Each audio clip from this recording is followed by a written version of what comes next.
A ciência confirmou. A Bíblia tem um único autor, Yahuwah. Recentemente, cientistas usaram inteligência artificial, IA, para analisar a Bíblia como um grande sistema de dados. O objetivo era saber se, após 1.500 anos sendo escrita por 40 autores diferentes, o texto teria falhas ou se seria uma obra planejada. O resultado surpreendeu o mundo tecnológico. A Bíblia possui uma unidade perfeita. O que a tecnologia descobriu? Conexão impossível. A IA provou que todos os livros da Bíblia se encaixam como engrenagens de um relógio, mesmo tendo sido escritos por pessoas que nem se conheciam e viveram em épocas muito diferentes. Matematicamente é impossível que isso ocorra ao acaso. Autoria única. O sistema detectou uma assinatura lógica constante. Isso significa que, embora o texto tenha passado por várias mãos, existe apenas uma mente guiando tudo. Yahuwah. A organização da obra é divina, não humana. Sistema perfeito. Enquanto livros escritos por humanos contêm erros ou mudanças de ideia, a Bíblia apresenta uma consistência absoluta. A IA confirmou que ela funciona como um sistema de inteligência que não depende da cultura humana para ser verdadeira. Fontes e referências de estudo. Análise de redes e dados. Estudos aplicados em ciência da computação, como os conduzidos por pesquisadores ligados ao Technion, Israel, Institute of Technology, mapeiam a estrutura do texto bíblico como uma rede complexa de informações interligadas. Integridade computacional. Softwares avançados de análise bíblica utilizam algoritmos de Big Data para demonstrar a interconectividade profética e temática, algo que foge completamente às leis da probabilidade estatística comum. Base teórica. A estrutura dessa análise é discutida por especialistas em lógica e computação que aplicam a matemática da probabilidade para demonstrar que o texto é coeso demais para ter sido inventado. Conclusão e reflexão. A máquina criada pelo homem confirmou o que o coração do fiel sempre soube. A Bíblia não é um livro inventado por homens, mas uma revelação coordenada pelo próprio Criador, Yahuwah. Se houvesse erro humano, a máquina teria encontrado. Como não encontrou, a conclusão é que a Bíblia é a palavra de Yahuwah, que está acima de toda a história e de toda a tecnologia. Resumo do tempo em que vivemos. Hoje as coisas estão sendo claramente divididas. Como diz Romanos 1, a verdade sempre esteve evidente desde a criação, e agora ela se tornou inegável. Estamos chegando num tempo onde não haverá mais desculpas para quem escolhe não servir a Deus. A pessoa terá que assumir, por livre e espontânea vontade, que não quer saber da verdade. Como profetizou Daniel, nestes últimos dias, a sabedoria aumentaria e a verdade se tornaria pública para purificar e tratar aqueles que buscam a Yahuwah. Como observador e pensador desta época, entendo que este esclarecimento é o divisor de águas. A luz está tão intensa que, no final de tudo, ninguém poderá dizer que não sabia. Salmo 8. Ó Yahuwah, nosso Senhor, quão magnífico é o teu nome em toda a terra, pois a tua glória se estende acima dos céus. Quando contemplo os teus céus, obra dos teus dedos, a lua e as estrelas que estabeleceste, pergunto-me: o que é o homem mortal para que te lembres dele? Contudo fizeste-o um pouco menor que os anjos e de glória e honra o coroaste. Fazes dele senhor sobre as obras das tuas mãos. Tudo puseste debaixo de seus pés. Isaías 5:20. Ai dos que ao mal chamam bem e ao bem mal, que fazem das trevas luz e da luz trevas.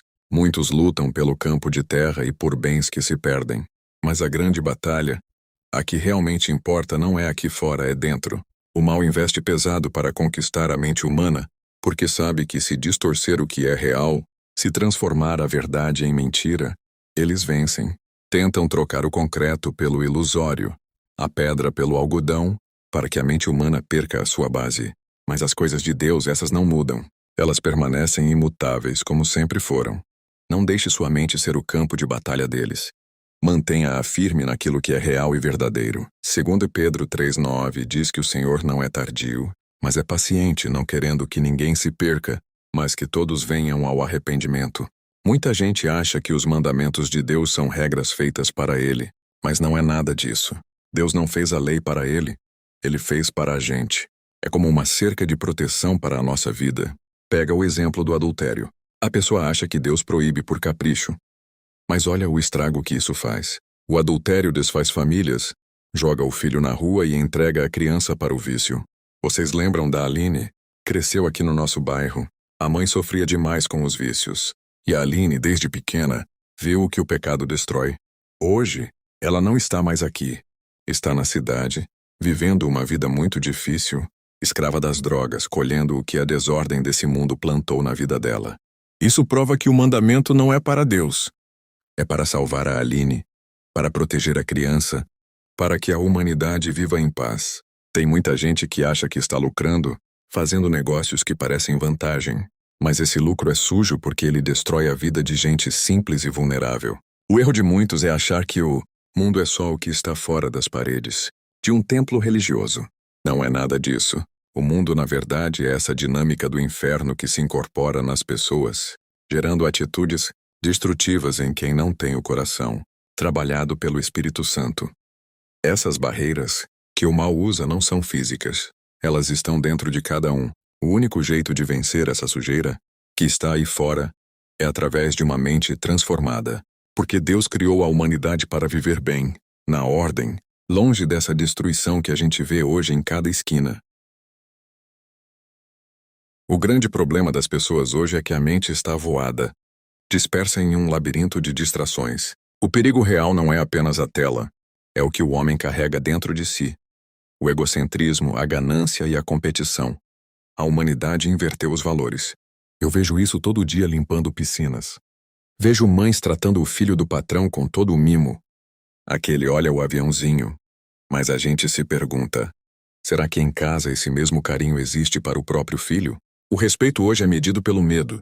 Respeitam o Carlão, o Pedrão, o Zezão, nomes construídos na base da violência e da força bruta. Mas quando aparece uma pessoa mais simples, um mais velho ou um estrangeiro, o desrespeito é escancarado. Tratamos como escória aqueles que Cristo veio justamente resgatar. Esquecem que ele disse, os sãos não precisam de médico, mas sim os doentes. Ele veio pelos pequenos e pelos desprovidos, e não pelos que se acham grandes. Isso é a quebra direta do mandamento de Deus.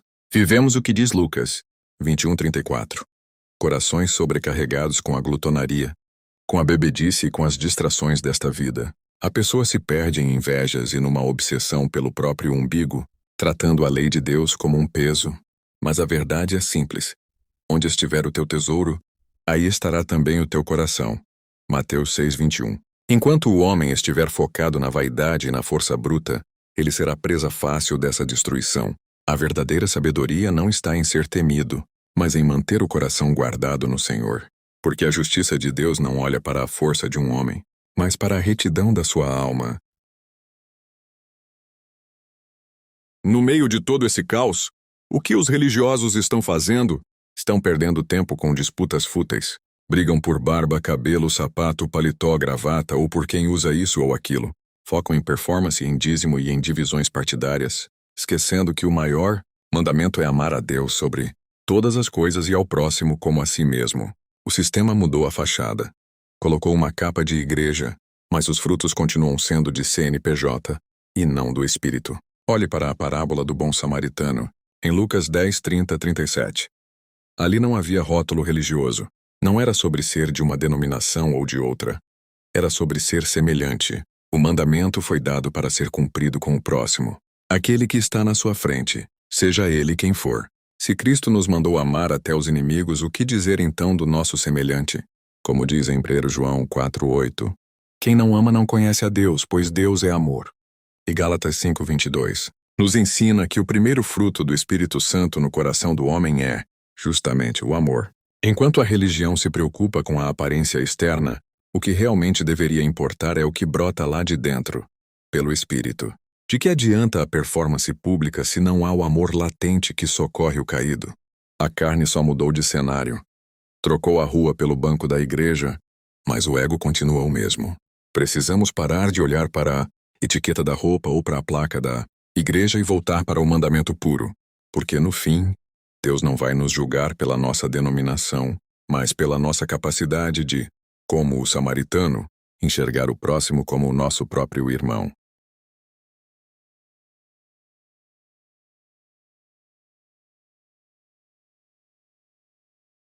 Pense bem nisso. A forma como o Criador trabalha não é essa que vemos sendo exibida por aí, que ridiculariza a imagem dele nos meios de comunicação. Ele não trabalha com esse espetáculo. Ele virá e pegará a todos de surpresa. E quando ele vier, não encontrará barreira alguma, pois a última barreira foi rompida quando o sacerdócio levítico foi quebrado e passamos para o sacerdócio de Judá. Como está escrito em Hebreus 7:12, porque mudando-se o sacerdócio, necessariamente se faz também mudança da lei, já que tudo foi feito por ele e para ele, porque agimos de forma tão incoerente na sua obra, se observamos sabedoria e ordem em tudo o que ele criou na natureza, em cada detalhe que nos cerca. Porque dentro das igrejas, muitos agem como doidos, pulando, rolando pelo chão, babando e gritando. Cadê a sabedoria que aplicamos na nossa vida lá fora? A obra de Deus exige coerência, e não esse descontrole que vemos hoje. Pense nisso, porque a nossa salvação depende de uma mente sã e voltada para a verdade. É por isso que a porta é estreita, e são poucos os que se salvam.